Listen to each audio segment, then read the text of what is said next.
kakak di sini. Yo, semuanya sudah siap untuk mendengarkan firman Tuhan? Sudah bangun? Sudah sarapan? Sudah gosok gigi? Sudah mandi? Ya, biasa ya. Kadang adik-adik bangun siang, tapi kakak yakin pada pagi hari ini semuanya bersemangat untuk mendengarkan firman Tuhan. Semuanya sudah bersih, sudah gosok gigi, sudah mandi, dan mungkin juga sudah sarapan ya. Kita semuanya siap untuk mendengarkan firman Tuhan. Oke, sebelum kita mendengarkan firman Tuhan, seperti biasa kita mau nyanyi dulu. Nah, apa ya? Kita mau nyanyi apa lagi? Yang biasa adik-adik nyanyikan saat ada di sekolah minggu. Oke, apa ya? Panjang dan lebar ya. Yuk, kakak juga kangen loh. Yuk, semuanya kita mau nyanyi panjang dan lebar, panjang dan lebar ya. Yuk, 1, 2, 3. Panjang dan lebar, panjang dan lebar kasih Yesus, panjang dan lebar.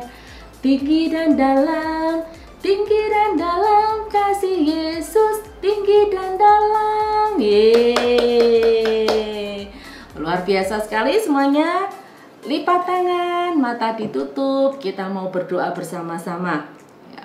Tuhan Yesus, terima kasih buat pagi hari ini. Kasih kemurahan-Mu yang telah memberikan kesehatan buat kami semuanya, sehingga kami pada pagi hari ini siap untuk mendengarkan firman-Mu Tuhan. Ini hati kami serahkan kepadamu ya Bapa. Firman-Mu yang disampaikan pula biar memberkati kami semuanya. Terima kasih Tuhan Yesus. Dalam nama Yesus kami berdoa. Haleluya. Amin. Nah, pada pagi hari ini kakak mau bercerita, mau kasih judul mau bertobat. Nah, kalau judulnya mau bertobat, kira-kira yang kakak mau ceritakan ini, seseorang ini dia baik apa jahat tadi? Benar sekali. Tentu orang ini dulunya jahat, makanya judulnya mau bertobat. Dari yang berbuat jahat menjadi baik. Nah, siapkan Alkitab adik-adik. Bagi yang adik-adik sudah bisa membaca, silahkan buka di dalam 2 Tawarik 33 ayat 1 sampai 13. Oh, Tawarik mana ya? Tawarik itu di Perjanjian Lama adik-adik. Ya, buka ya. 2 Tawarik 33 ayat 1 sampai 13. Sudah ya? Nah, kalau adik-adik yang belum bisa membaca, pengen tahu ya tidak apa-apa. Nanti suruh mama papa untuk membacakan, jadi tahu ceritanya kayak apa. Nah, yuk kita siap ya untuk mendengarkan firman Tuhan. Nah, kakak mau bercerita tentang seorang raja. Raja ini dia memerintah saat dia berumur 12 tahun. Itu berarti anak yang mau remaja ya, 12 tahun ya adik-adik. Sejak umur 12 tahun dia sudah menjadi raja. Dan 55 tahun lamanya dia memerintah sebagai raja di Israel. Ya, yang jadi catatan raja ini baik apa jahat adik-adik kira-kira? Ya, tadi sesuai kata pertama tadi mau bertobat, raja ini jahat sekali, amat sangat jahat ya. Kenapa? Tuhan tuh sampai benci sekali. Tuhan tuh sudah, ya ampun anak ini mau tak apain gitu ya, sampai karena dia melakukan banyak hal yang jahat. Dan yang paling Tuhan benci karena dia melanggar hukum pertama, yaitu jangan ada padaku Allah lain di hadapanku. Itu dilakukan, itu jahat banget adik-adik. Kira-kira ceritanya gimana toh? Jahatnya itu kayak apa toh si raja ini? Nah, raja ini namanya adalah Manase. Siapa adik-adik?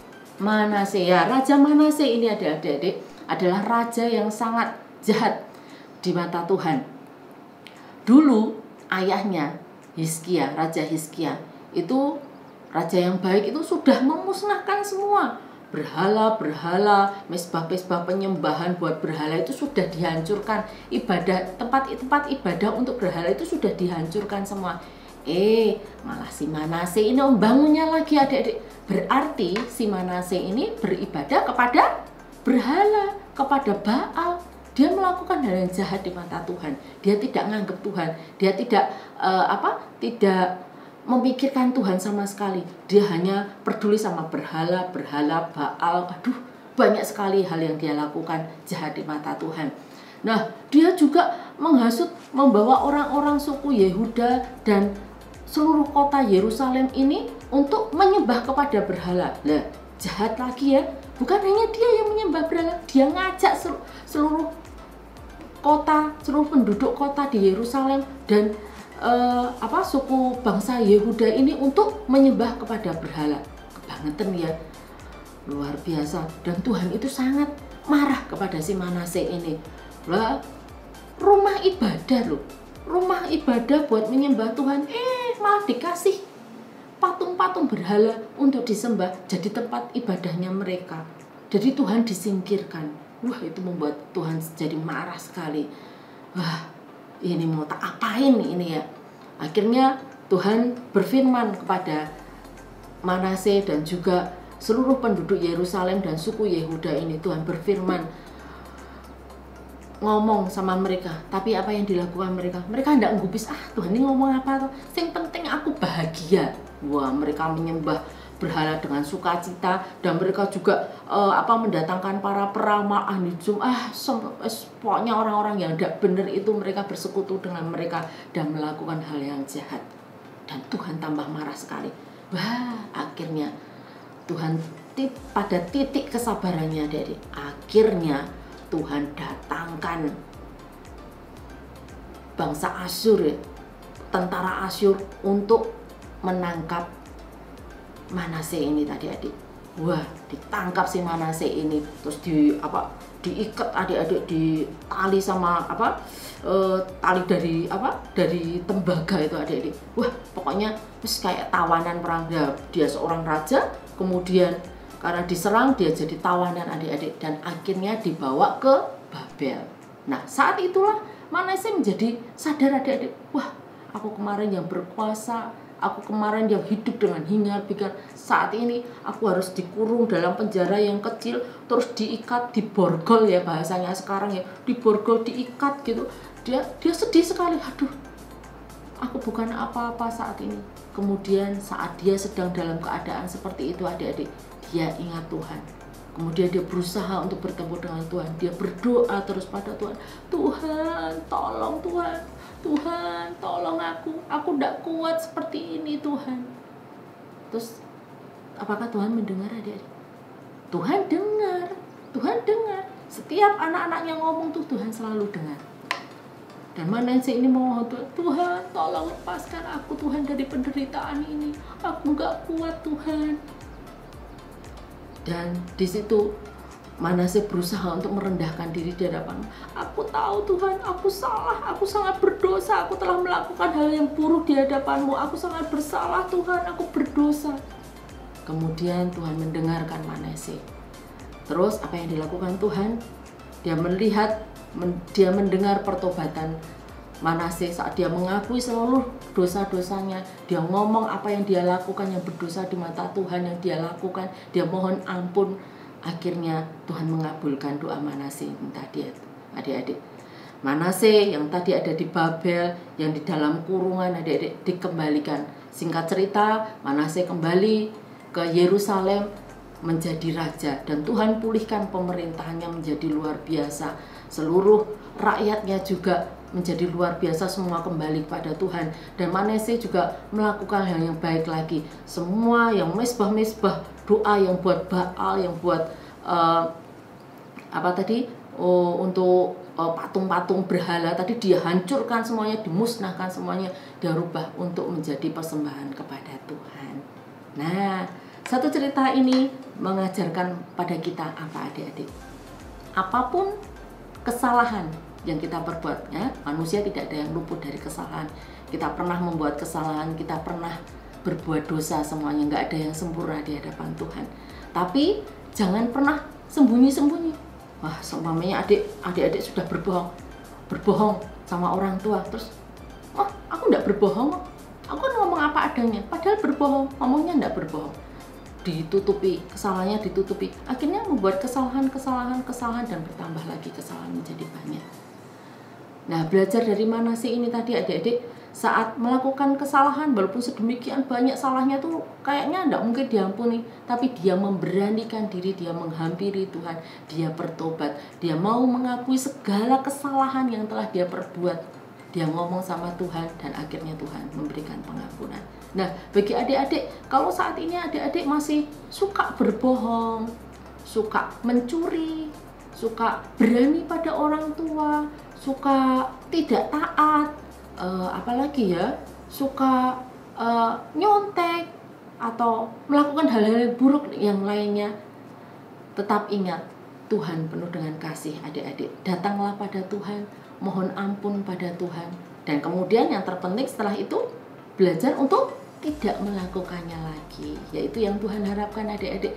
Ketika adik-adik sudah bertobat, Tuhan tuh pasti akan mengampuni. Tapi yang terpenting adik-adik tidak melakukan kesalahan yang sama, tidak lagi mencuri, tidak lagi berbohong, tidak lagi ngomong-ngomongan yang kotor. Belajar untuk hidup benar di hadapan Tuhan.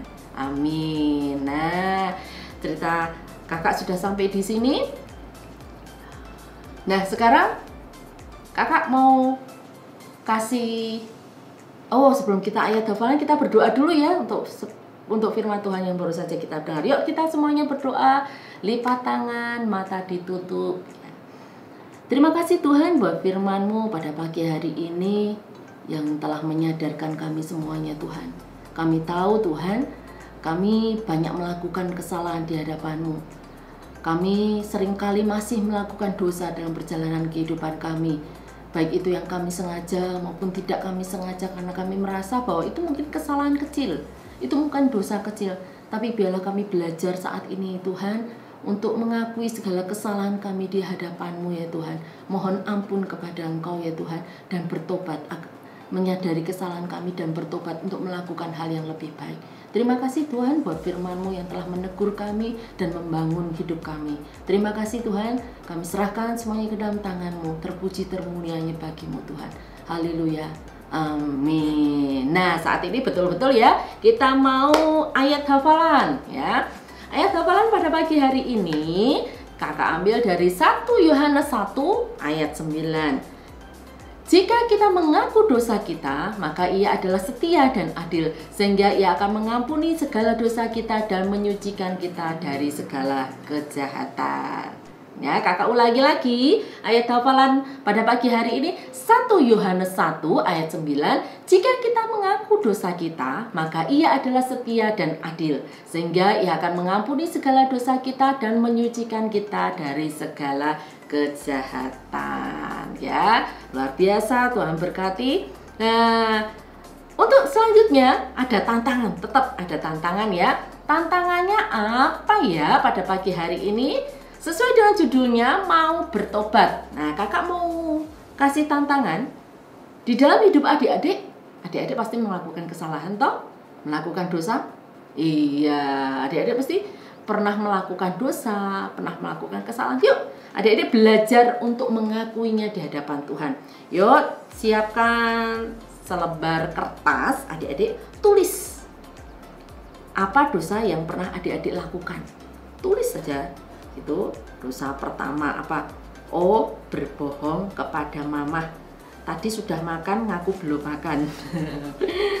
Oh, dosa kedua pernah melakukan apa ya?